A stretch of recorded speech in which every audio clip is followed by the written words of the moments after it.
I have somehow developed my own vision and my own way to narrate cinema. Werner Herzog, Treasures from a Lifelong Cinematic Quest.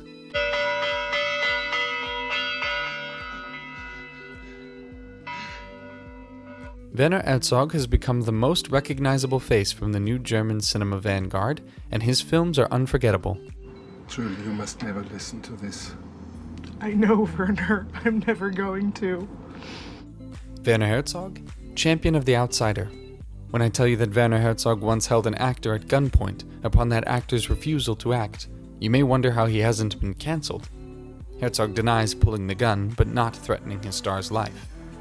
When I tell you that the actor, Klaus Kinski, was considered a madman by his co-stars due to his erratic behavior, which included blindly firing a rifle through the side of a hut where the crew of the film Akira the Wrath of God were playing cards, you may wonder how Klaus Kinski was not cancelled. Firma da, haben Sie überhaupt kein Recht, mir in den Mund zu fahren, haben Sie es verstanden oder nicht? It's a good thing that the average movie set isn't inhabited by a collaboration as frightening as those between Herzog and Kinski, but the relationship between the two serves as a microcosm for the darkly compelling heart of many of Herzog's films. Where others designated Kinski a madman, Herzog calls him a terrifying genius. Herzog seeks out unusual quixotic subjects wherever he can and centers them in his films without exploiting them, whether it be a documentary about the infamous Timothy Treadwell, who spent years documenting his interactions with wild bears. If I show weakness, if I retreat, I may be hurt, I may be killed. Or a feature film about the mysterious foundling Caspar Hauser. Herzog directs movies that leave observational room between us and the outsider protagonist, allowing them to square off against the natural world without intervention. Or at least that is the tone and artistic effect. Herzog's interjections.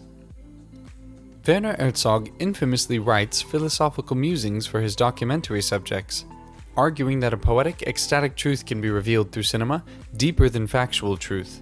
Smoke of a great furnace. And the sun and the air were darkened by reason of the smoke. It can be a little jarring to learn that some of the most memorable lines in his documentaries are inorganic. I personally felt heartbroken to learn that Herzog dreamt of ski jumping as a child, since that means there's a good chance that Feeney's memory of ski jumpers in Land of Silence and Darkness was fed to her. Sehen und hören könnte. Zuschauer bei einem Skispringen. Herzog in fact filmed a documentary about a ski jumper 3 years later, The Great Ecstasy of Woodcarver Steiner. Feeney Straubinger, who lost her sight and hearing in adolescence, shares her perspectives on being deafblind in Herzog's unforgettable documentary, and it's hard to know which of her insights are unfiltered.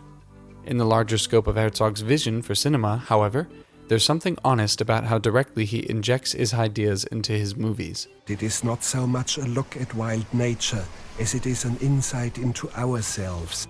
Herzog has gone to great lengths to depict how isolated each person can be to their own reality, and it would feel disingenuous to see a movie about personal reality presented as a reportage of indisputable fact.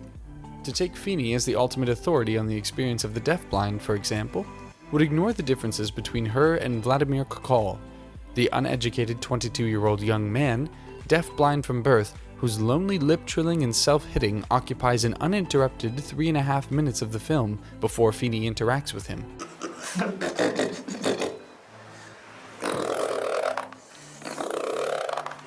There's a series of scenes in Little Dieter Needs to Fly that I feel encapsulates this clash between fact and the auteur's vision. Dieter Dengler, an escaped POW of the Viet Cong, recounts the details of his imprisonment and escape, and Herzog recruits local Laotians to dress as the Viet Cong and stand around Dengler as he tells the story. In the jungle it's quite easy to find an old piece of bamboo, which is right here. There's a strange effect produced by the contrast between Dengler's animated retelling and the Laotian actor's indifference. We are brought closer to Dieter's experience, but reminded that he alone lived it, and we are about as close to understanding it as the people making up the tableau behind him. Herzog's decision to create an obviously staged image, rather than enlist actors to fully reenact the events of Dengler's life, allows us to see Dengler as he is now, a complicated, oddly cheerful man living with unbelievable trauma.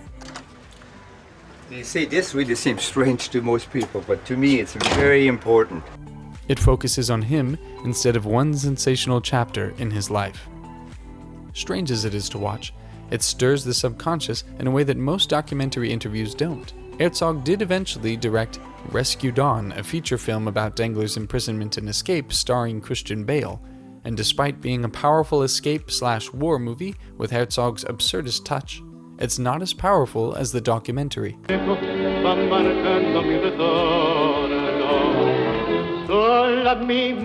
The cinematic ends of the earth. Romantic or colonial? Faced with a torrent of new movies and TV shows, many of them beholden to franchise guidelines or target audiences, it can be easy to forget the most basic pleasure cinema can afford: seeing something new.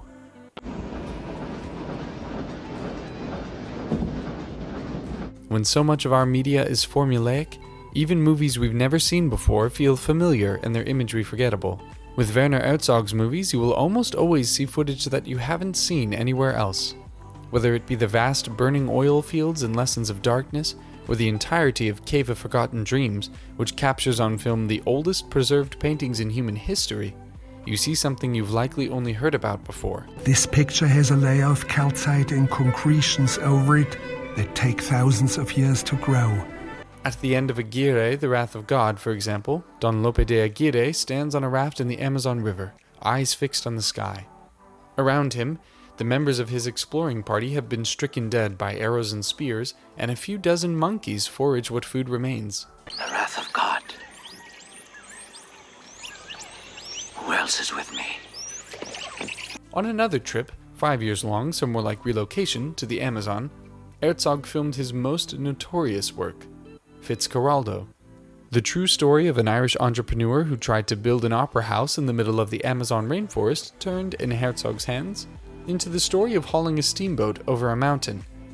The extensive list of injuries and even deaths that occurred while filming Fitzcarraldo have caused controversy about the ethics of making it, but what is undeniably true is that no other movie is like it.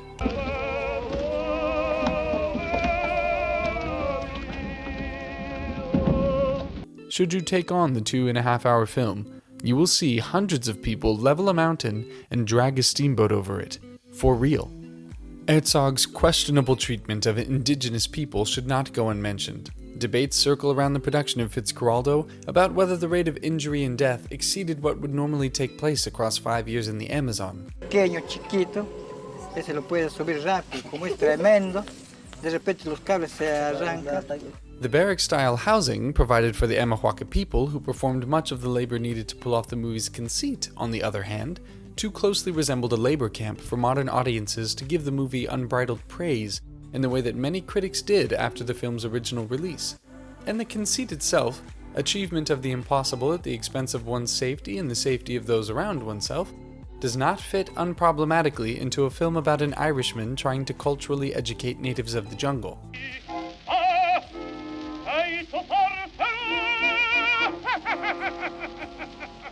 The uniqueness of Herzog's imagery is not limited to the dubiously grandiose, however.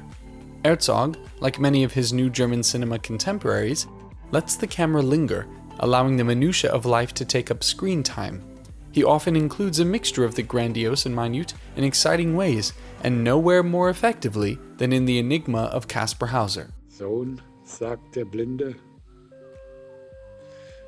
ihr irrt euch. The Greatest Treasure, Bruno S.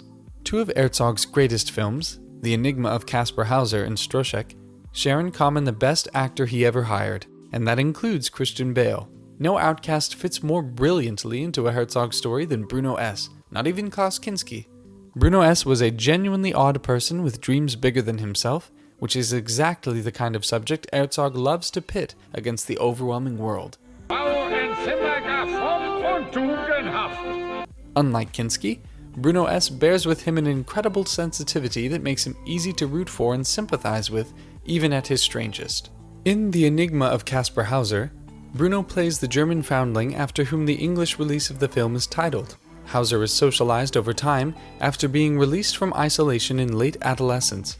Hauser has visions that metaphorize the human condition, all of them involving aimlessness in some vast engulfing environment, particularly the one on his deathbed of a desert caravan being led by a blind man. Da spielt die Geschichte. Herzog captures these visions on film, and the result is a profound surreality contrasted against Hauser's base origins. "It seems to me that my coming into this world was a very hard fall," Hauser says to one of his patrons, and Herzog would have us believe that no amount of procedure and formalization can lift us too far from that hard fall. Ein harter Sturz gewesen ist. Aber Kaspar. Hauser's pristine metaphors, his clarified views of the world, come from his realization that he is base.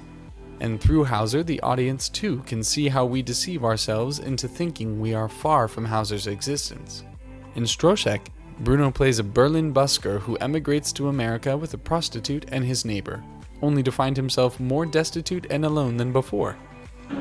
Wir wissen über uns Menschen einfach so wenig Bescheid. The film takes wonderful meandering turns as confused as Stroszek himself.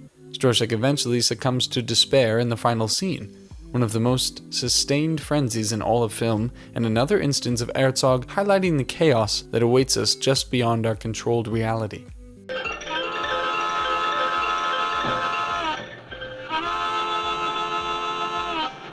The film was written specifically for Bruno, even using his home as Stroszek's home in the film.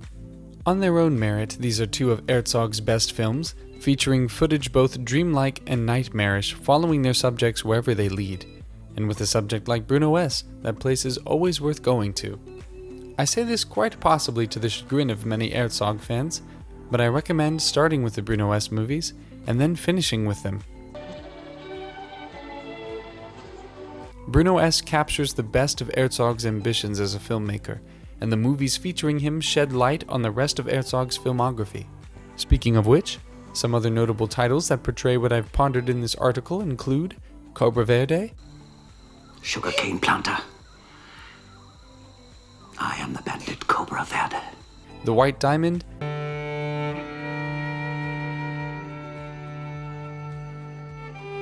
Into the Abyss, See it close enough, you can tell my baby has my strong jaw. and his more recent family romance LLC. 実は狐が化けるのも言ってるらしくて。Like Herzog's journey as a filmmaker, each of these films is a quest unto itself. Because there's an ecstasy of truth that is in this poem, and in cinema you have this as well.